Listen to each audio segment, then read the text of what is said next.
ప్రస్తుతం మనతో పాటు డాక్టర్ స్టీవ్ రిచర్డ్స్ ఉన్నారు, consultant urologist from Srikara hospitals. నమస్కారం అండి, ఎలా ఉన్నారు? Yeah, I'm good. So firstly అంటే ఈ మధ్య మనం బేసికల్గా చూసుకుంటే ఇర్రెస్పెక్టివ్ ఆఫ్ ఎనీ ఏజ్ కానీ చిన్న చిన్న పిల్లలకు కూడా కిడ్నీలో స్టోన్స్ ఫామ్ అవుతున్నాయి అండ్ కిడ్నీకి సంబంధించి చాలా ప్రాబ్లమ్స్ ఫేస్ చేస్తున్నారు. సో బేసిక్గా ఎక్కువ ఏజ్ చూస్తున్నారు కిడ్నీకి సంబంధించి. యా, కిడ్నీ స్టోన్స్ అన్నది చాలా కామన్ ప్రాబ్లం. జెనెటిక్గా కూడా ఉంటుంది. అరౌండ్ 60 to 70% ఫ్యామిలీస్లో రన్ అవుతుంది. సో అట్లా ఫ్యామిలీ హిస్టరీ ఉన్నప్పుడు ఏంటంటే కొంచెం జాగ్రత్తగా ఫుడ్లో రెస్ట్రిక్షన్స్ కానీ, వాటర్ ఇంటేక్ కానీ, లేకపోతే ప్రివెంటివ్ ఆస్పెక్ట్గా టెస్ట్లు చేయించుకోవడంతో ఉన్నాయా లేదా, ఫామ్ అవుతున్నాయా లేదా, అట్లా రిపీటెడ్గా మనం ప్రివెంటివ్ మెజర్స్ తీసుకొని దానికి సంబంధించిన ఇన్వెస్టిగేషన్స్తో ట్రీట్మెంట్స్ అన్నవి అవైలబుల్ ఉన్నాయి. కాబట్టి ముందు జాగ్రత్తగా మనము టెస్ట్లు అవి చేయించుకొని డిటెక్ట్ చేసుకోవచ్చు ఉన్నాయా లేదా. ఓకే, సో అంటే లైక్ ఫస్ట్లీ సిమ్టమ్స్ గురించి మాట్లాడుకుంటే, సో కిడ్నీ స్టోన్స్ ఫామ్ అయ్యే ముందు వచ్చే ప్రాబ్లమ్స్ ఏంటంటే వాళ్ళకి ఏం సిమ్టమ్స్ వస్తాయి? యా, స్టోన్స్ అన్నవి కిడ్నీ లోపల ఉన్నంత వరకు సిమ్టమ్స్ ఏమి ఉండవు. వన్స్ ఆ స్టోన్ ఏదైతే ఉందో కిడ్నీని బ్లాక్ చేస్తుంది అనుకోండి, కిడ్నీ దారిని, కిడ్నీలో ఒక వాపు వస్తుంది. ఆ వాపు వల్ల సివియర్ పెయిన్ వస్తుంది. So pain is the most common symptom. But kidney లోపల ఉన్నంత వరకు స్టోన్స్ అన్నవి ఎన్ని ఉండనివ్వండి, సిమ్టమ్స్ ఏమి ఉండవు. అంటే మజిల్ పెయిన్ కానీ అంటే ఇక్కడ పెయిన్ అట్లాంటివి అయితే ఉండవు. బట్ ఏంటంటే అట్లా పెయిన్ వస్తుంది అనుకోండి, వాపు లేదనుకోండి, అది కిడ్నీకి సంబంధించిన పెయిన్ కాకపోవచ్చు, వేరే muscle or nerve related pains లాగా మనం ట్రీట్ చేయాలి. ఓకే, సో జనరల్గా అయితే ఆఫ్టర్ కిడ్నీ అంటే లైక్ బ్లాకేజ్ ఉన్నప్పుడు మాత్రమే ప్రాబ్లమ్ స్టార్ట్ అవుతుంది. బ్లాక్ అవుతేనే ఆ యూరిన్ అన్నది కిడ్నీ నుంచి డ్రైన్ అవ్వకపోవడంతో కిడ్నీ ఉబ్బుతుంది. దానివల్ల సిమ్టమ్స్ వస్తాయి, పెయిన్, వామిటింగ్స్, సివియర్ కండిషన్స్లో ఫీవర్, చలి వణుకుడు రావడం, ఇవన్నీ స్టోన్స్ వల్ల వచ్చే ప్రాబ్లమ్స్. ఓకే, సో మీరు అన్నారు కదా, సో బ్లాక్ కాకముందు వరకు స్టోన్స్ ఉన్న వరకు సిమ్టమ్స్ అయితే ఏం కనిపించవని, మరి అవి అట్లీ పెరుగుకుంటూ పోతే ప్రాబ్లమాటిక్ కానీ అంటే less than 5 mm ఉండి కిడ్నీ లోపల ఉన్నంత వరకు water intake if it is adequate అది సరిపోతుంది. అవి వాటర్ తోటి దారి బాగుంది అనుకోండి, కిడ్నీ నుంచి వచ్చే దారి, చిన్న స్టోన్స్ అనేవి వాష్ అయిపోతాయి. మనకి బ్లాక్ అయినప్పుడే సిమ్టమ్స్ వస్తాయి. అట్లా అని మనము ఎన్ని పడిపోతున్నాయి అవన్నీ మనకి తెలియదు. So once it is blocked only will get the symptoms. Okay, so అంటే ఎక్కువ ఏ ఏజ్ నుంచి స్టార్ట్ అవుతున్నాయి కిడ్నీలో స్టోన్స్ ఫామ్ అవ్వడం అనేది? Yeah, any age group it is seen. యూజువల్గా మనము ఎన్కౌంటర్ అయ్యేది middle age, around 20 to 40 years వాళ్ళలో. బట్ ఏజ్ స్పెసిఫిక్ అంటూ ఏం లేదు, ఎనీ ఏజ్లో రావచ్చు. ఈ మధ్య చిన్నపిల్లల్లో కూడా చూస్తున్నాము, ఎందుకంటే జెనెటిక్ ఫ్యాక్టర్స్ ఉంటాయి. మోస్ట్ చిన్నపిల్లల్లో వస్తున్నాయి అంటే జెనెటిక్ రీజన్స్ ఉంటాయి. ఆర్ కిడ్నీ అనాటమీ అంటే దాని షేప్, అవి దాని దారి, అవి ఎట్లా ఉన్నాయి దాన్ని బట్టి చిన్నపిల్లల్లో చూస్తూ ఉంటాం congenital condition. Okay, so major causes అంటే రీజన్స్ అంటే మిడిల్ ఏజ్ వాళ్ళకి 20 to 40 అన్నారు కాబట్టి లైఫ్ స్టైల్ ఏమైనా ప్రాబ్లమా, లేకపోతే ఏ కైండ్ ఆఫ్ కాజెస్ వల్ల స్టోన్స్ వస్తున్నాయి? యా, వన్ ఈజ్ ఫుడ్లో కొన్ని substances they have the tendency to cause stones.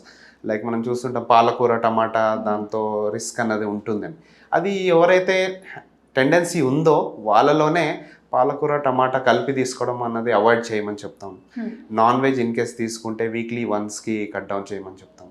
మెయిన్గా ఏంటంటే సాల్ట్ ఇంటేక్ అన్నది డైట్లో తగ్గియాలి.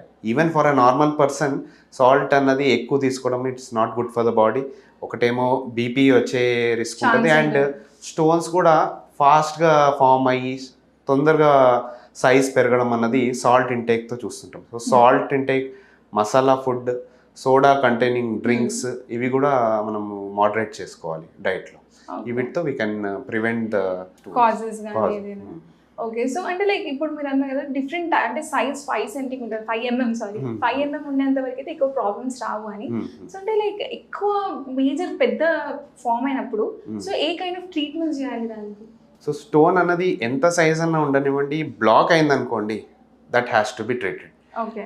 Let it be less than 5 mm or more than 5 mm. Once it is blocked in the tube, ఆ urine దారిలో black అయ్యి kidney ఉబ్బింది అనుకోండి, దానికి ట్రీట్మెంట్ తీసుకోవాలి. ట్రీట్మెంట్ అంటే ఏంటంటే లెవెల్ ఆఫ్ స్టోన్ బట్టి, స్టోన్ ఏ లెవెల్లో బ్లాక్ అయింది, కిడ్నీ దగ్గరకు ఉందా, కిడ్నీ మూత్రం సంచి దగ్గరకు ఉందా, దాన్ని బట్టి ఎండోస్కోపీ ట్రీట్మెంట్ అన్నది మోస్ట్ కామన్గా వి అడ్వైస్. దాంట్లో ఏంటంటే మూత్రం దారి నుంచే ఆ స్టోన్ ఎక్కడైతే బ్లాక్ అయిందో దాన్ని బ్లాస్ట్ చేయడం కూడా ఈ మధ్య మోస్ట్ ఆఫ్ ద సెంటర్స్లో లేజర్ ఫెసిలిటీ అవైలబుల్ ఉంది. Even in our hospital we have thulium fibre laser. It's the latest technology where world wide follow అవుతున్నారు. అది అవైలబుల్ ఉంది. సో దాంతో ఏంటంటే లేజర్తో స్టోన్ని బ్లాస్ట్ చేయడం అనమాట, పౌడర్ చేసి కిడ్నీలోకి ఒకటి స్టెంట్ అనేసి ట్యూబ్ పెట్టడం అనేది కామన్ ప్రొసీజర్ అనేది చేస్తుంటాం. ఓకే. సో మరి ఈ కైండ్ ఆఫ్ ట్రీట్మెంట్స్ వల్ల అంటే ఈ టెక్నాలజీ ఎన్హాన్స్డ్ ట్రీట్మెంట్స్ వల్ల ఫర్దర్ ఏమైనా కాంప్లికేషన్స్ వచ్చే ఛాన్సెస్ ఉన్నాయా? ఈ endoscopy procedures are quite safe for the patient because no bleeding and no cut లేదు బాడీలో, సూచర్స్ అట్లా ఏమి ఉండవు. సో బాడీ అన్నది ఎక్కువ స్ట్రెయిన్ కూడా అవ్వదు. సో అందుకే ఏంటంటే 1 డేలో డిశ్చార్జ్ అవ్వడం అన్నది కూడా it is possible with availability of laser and endoscopy treatment. Okay. అంటే ఇప్పుడు మేజర్గా శ్రీకర్ హాస్పిటల్స్లో ఈ టెక్నాలజీ అనేబుల్డ్ ట్రీట్మెంట్స్ ఏవైతే ఉన్నాయో ఏవి ఉన్నాయి టెక్నాలజీకి సంబంధించి?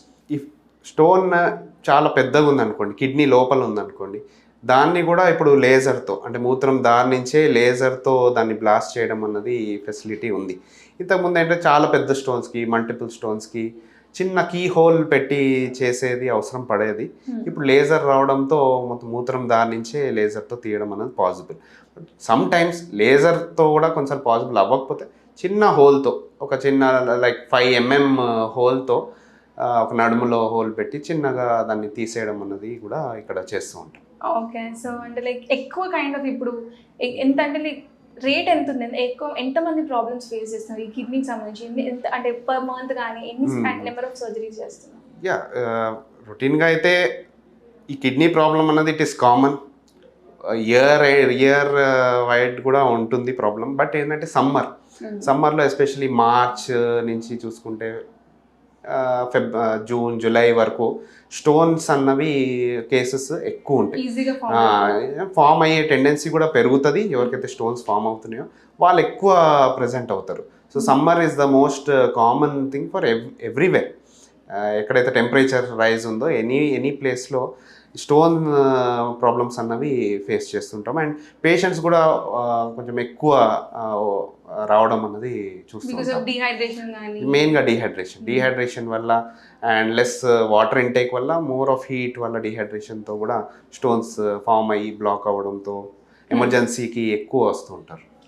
అండ్ సో మరి ఇప్పుడు మీరు లేజర్ ద్వారా పౌడర్ ఫామ్ గా చేసి బ్రేక్ అయిపోయి చేస్తారన్నారు కదా, సో మళ్ళీ రీబ్యాక్ గా మళ్ళీ ఫామ్ అయ్యే ఛాన్సెస్ ఉంటాయి? ఒక పర్సన్కి ఒకసారి స్టోన్స్ ఫామ్ అయినాయి అనుకోండి, లిటరేచర్ ప్రకారం ఒక 10 yearsలో అదే పేషెంట్కి ఒక 50% ఛాన్స్ ఉంటుంది మళ్ళీ ఫామ్ అయ్యి మళ్ళీ బ్లాక్ అయ్యే టెండెన్సీ. అందుకే వాళ్ళలో ఏంటంటే ఫుడ్లో నేను చెప్పినవి అవి ఫాలో అవ్వడము, వాటర్ ఇంటేక్ బాగా తీసుకోవడము అనేది పాటించాలి. అండ్ ఒక్కసారి ఆ పేషెంట్ ఆ పెయిన్ ఎక్స్పీరియన్స్ చేశాడు అనుకోండి, హీ వోంట్ ఫర్గెట్ దట్. అది మర్చిపోలేనంత సివియర్గా ఉంటుంది.